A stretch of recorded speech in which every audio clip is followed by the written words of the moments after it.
My boy, we better get Hondo in this show at some point. I swear.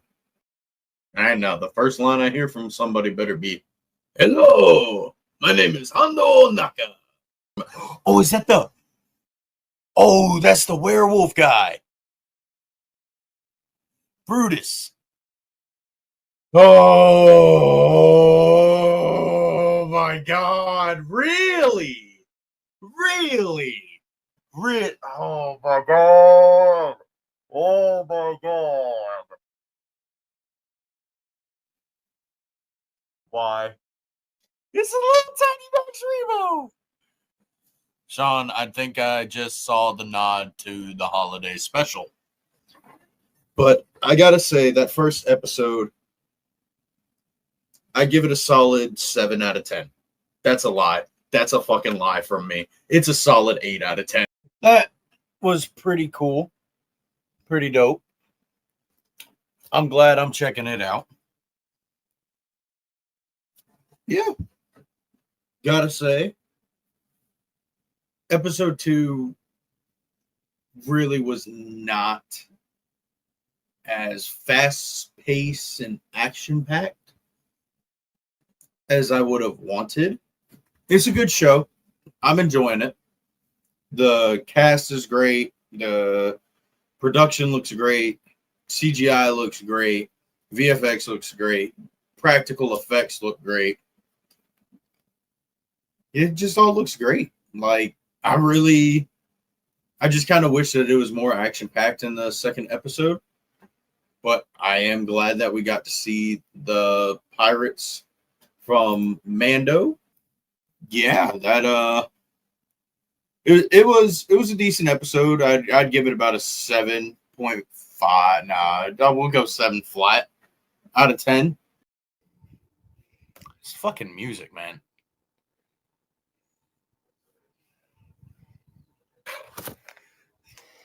That was a very good episode.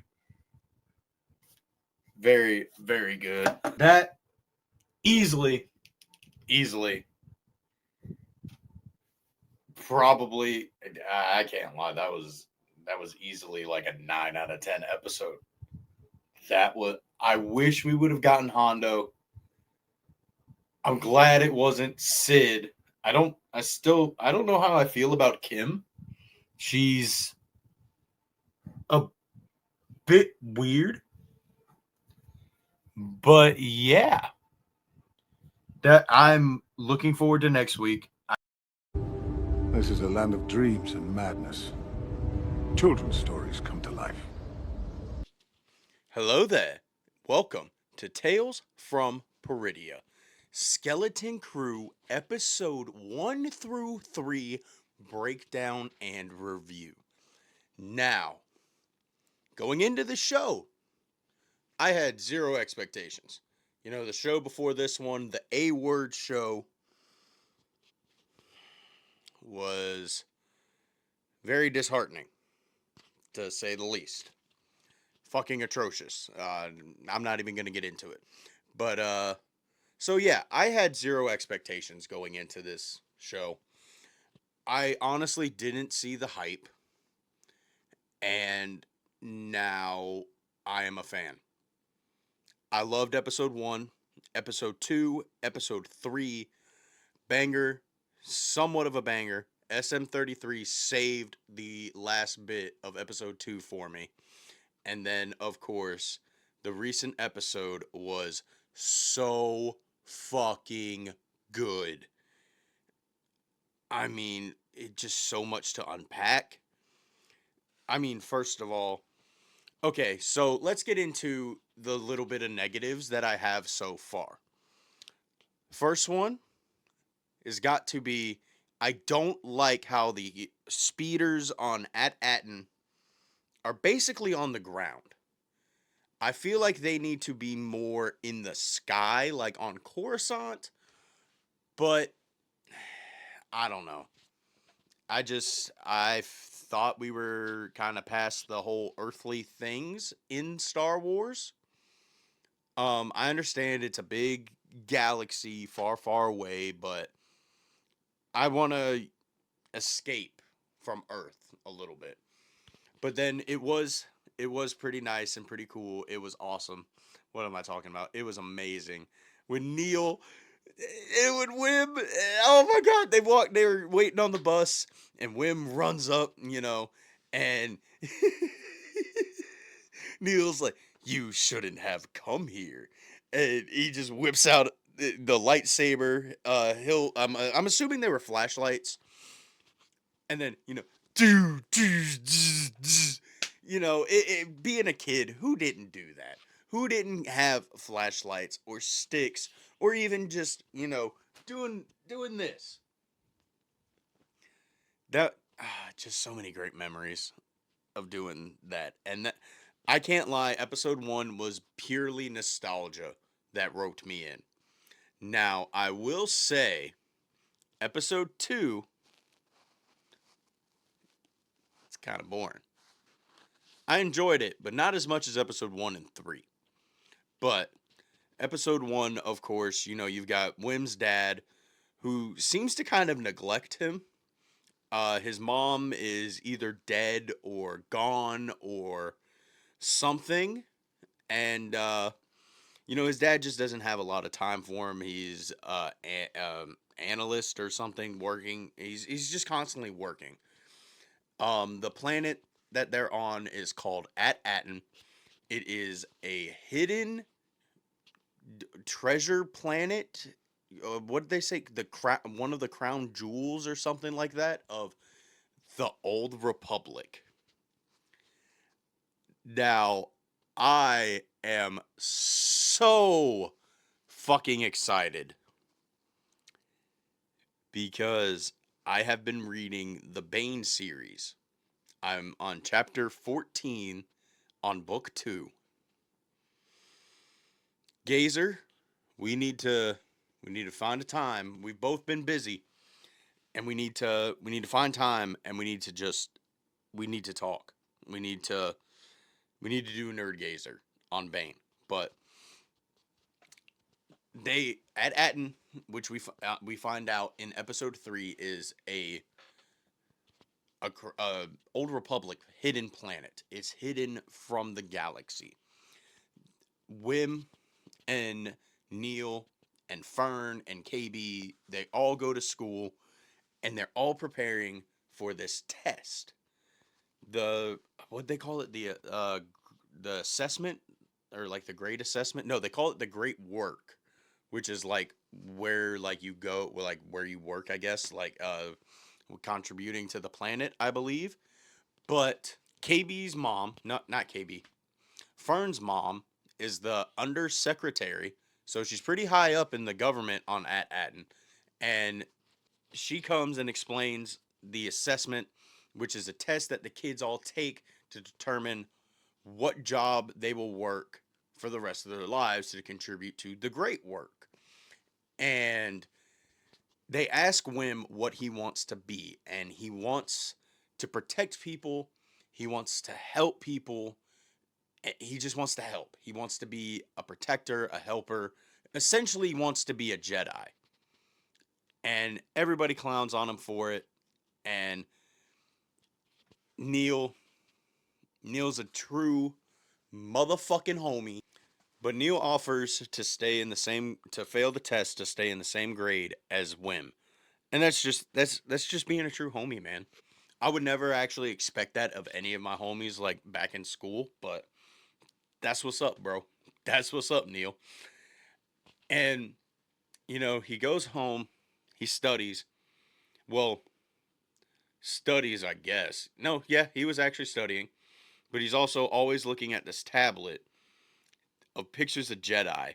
And I gotta say, they don't look like any of the prequel or Luke versus Vader or anything like that. It looks like this. The picture on screen right now is from the Revan novel. And dude, I am very excited because I don't think we've ever seen artwork that looks like that from the Old Republic Legends novels. And I'm I'm so happy. Like it's just awesome, dude. Like, oh my god. I said this talking to Star Wars Gazer right before my watch party for episode 3, which you can go watch the replay on here and on Star Wars Nerd. Um dude, it was just I have not been this excited for a Disney Star Wars project in so long. And it's just a breath of fresh air. That's honestly the best way that I can put it. It's just a breath of fresh air. But Wim oversleeps. He races to school, tries to take a shortcut that he saw Fern and KB take the day before on the way to school. And he comes across what he believes is a Jedi temple.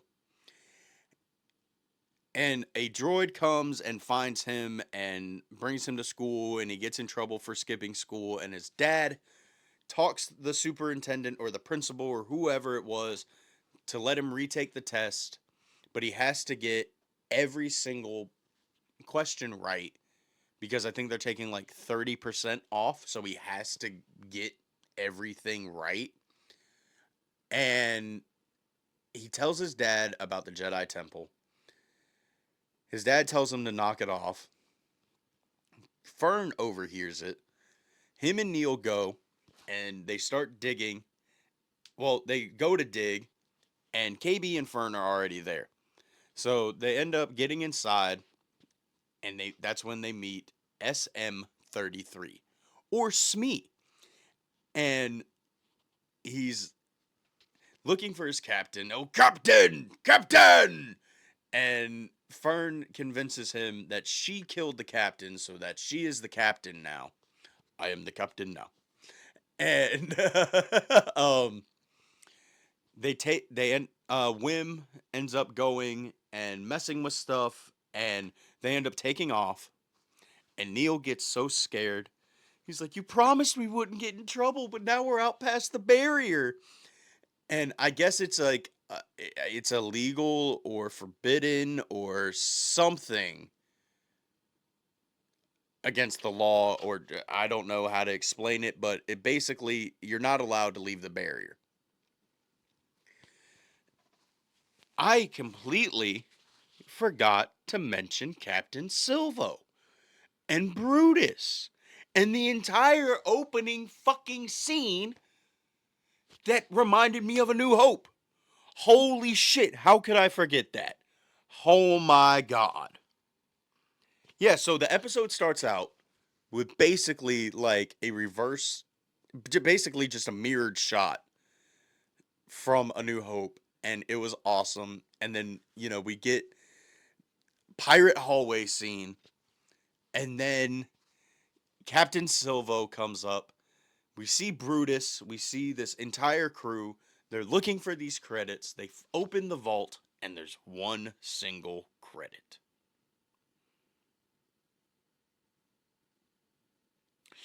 But episode 2, the kids are trying to get back to At-Aten.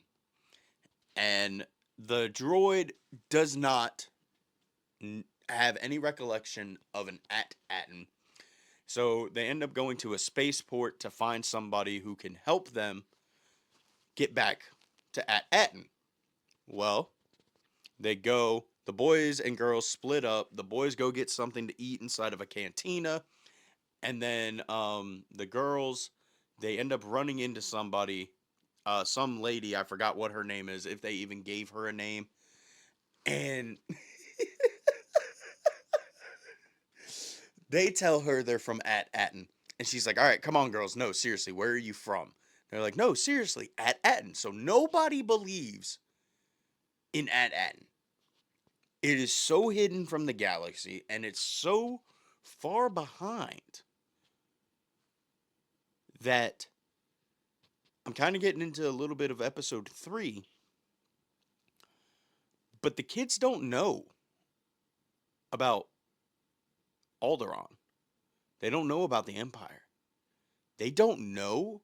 I'm assuming They don't even know about fucking the Clone Wars, which is crazy. They're so hidden from the rest of the galaxy that they're using Republic dataries. And that's where I get a little bit confused because the only time I've ever heard them called dataries was in The Phantom Menace. But the boys, they go to pay for their weird fucking soup that they got, and the bartender tries to convince them to give them more and more, and a all-out fight breaks out. They end up going and running away and meeting up with Fern and KB, and then SM-33 comes out and just has the most epic badass fucking droid scene I have ever seen, man. Oh my god, he's got shields. They're fucking heating up. He's just taking blaster bolts after blaster bolts, knocking motherfuckers out. Just fucking awesome. Fucking awesome, dude. I absolutely loved it. And now, then, they shoot him in the back. They stun him, he powers down, and they throw the kids in the brig. And for those of you who don't know, the brig is like basically a jail on like a ship. So, yeah. They're basically in prison. And that's where they meet Jude Law's character. What was it? Jar Na Nawood? And he uses the Force, so we think, to get the key to release him and the kids. And then episode 3 picks up pretty much where it left off. They're going, and the girls are kind of skeptical of him. And Wim is a little too Jedi gung-ho and a little too trusting. But I mean, I can't blame him. He's a kid. Kids are trusting, man. And he wants to be a Jedi so bad, which I honestly think, and I would not be surprised, if Wim turns out to be Force sensitive by the end of this series. I genuinely think that. I'm hoping for Neil, but talking with Daisy, Neil's a little flip-floppy about this situation. And I don't know. I would hope that Neil would be able to become Force sensitive. That would be so awesome. I mean, he deserves it. He's so fucking cute. He's so awesome. The little elephant snores was just fucking, it was great. And then, of course, me and Daisy make a surprise cameo in the cantina.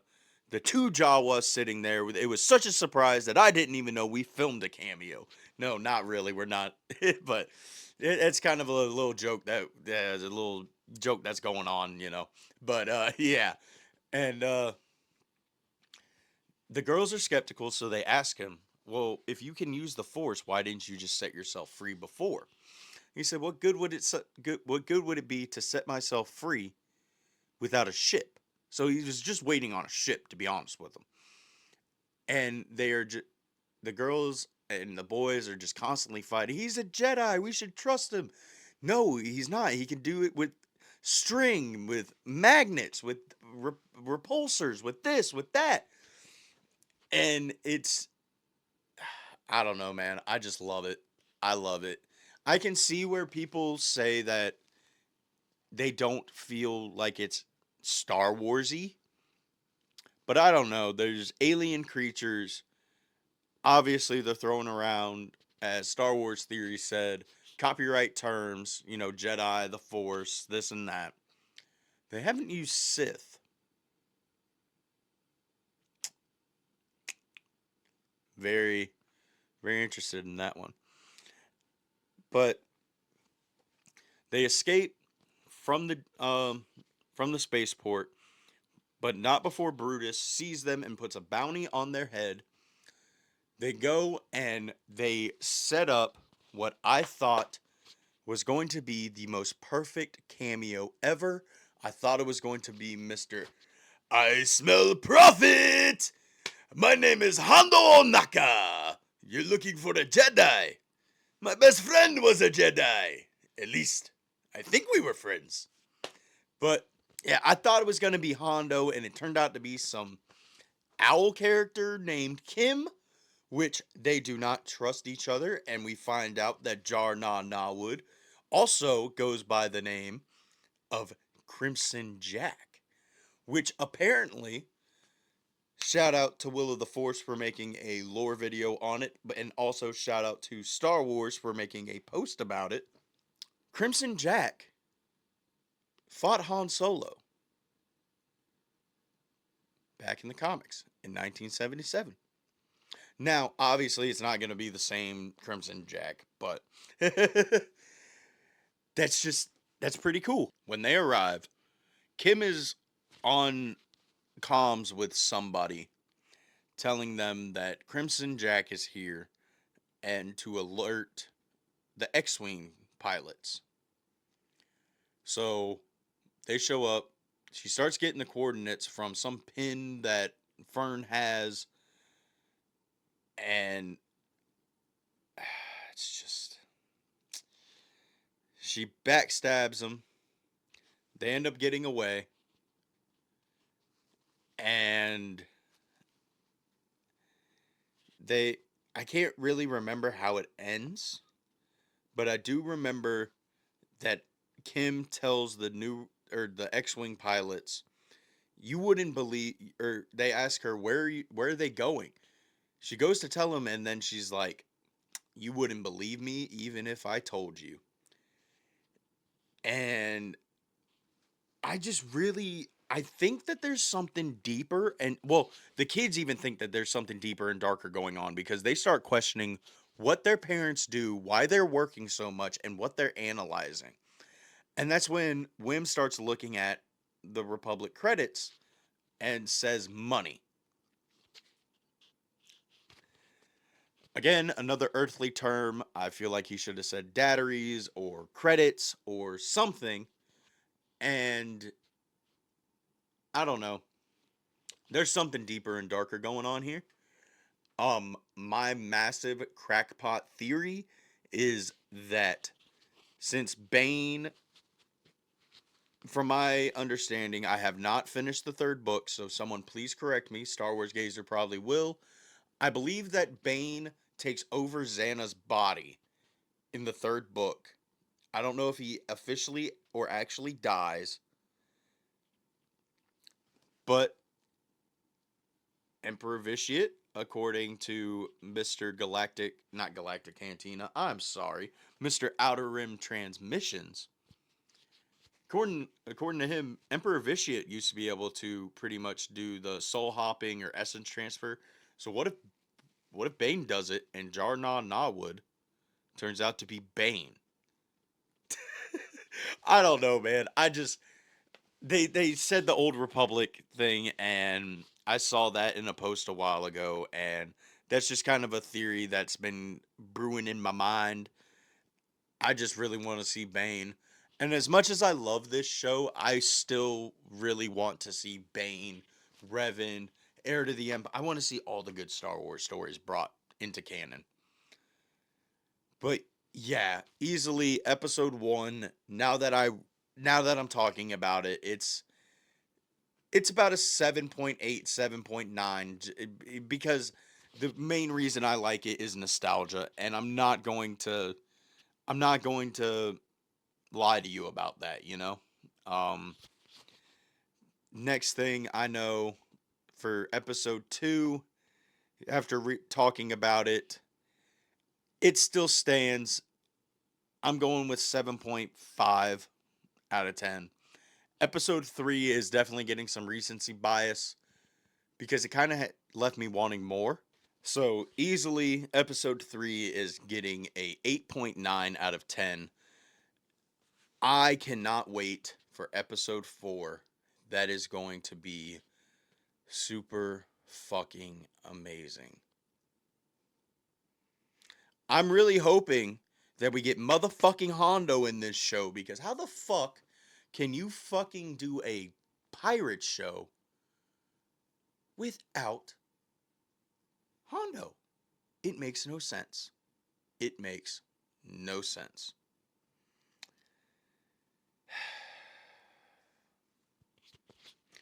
But yeah, Skeleton Crew, if you can just turn your brain off and have fun, it's a good fun show. It's great. I'm enjoying it. It's hilarious. I love it. Um if you're more into the lore, or basically, main story, or you just kind of want, like, the story's there. I'm not sure where they're going, but it may or may not be for you, man. If it's for you, like it's for me, that's awesome. Okay. We're not even going to fix it, and we're going to keep it in. But yeah, if it's for you, like it's for me, and pretty much just about everybody else that I'm talking to, that's fucking awesome. Don't let anybody take that away from you. And if it's not for you, then it's not for you. There's plenty of other stuff to rewatch. But yeah, I hope you guys enjoyed this episode of Tales from Peridia Skeleton Crew Breakdown. We've got 2 announcements. The first one, Jeremy Allen White is fucking Jabba the Hutt's son in the Mando and Grogu movie. And if they do not have an interaction between Ahsoka and Stinky, then what is this all for? Second, me, Sean, and Darth Christensen are going to be interviewing the one and only Roger Christian on Monday. And if you don't know who he is, go do your research, because if you've seen this lightsaber, you know him. He designed it. He built it. The original one. And I can't wait to talk to him about all of his work. But yeah, I hope you guys enjoy your weekend. Have a great one. And may the Force be with you always. Peace. No. The Force is my ally. That's all I need.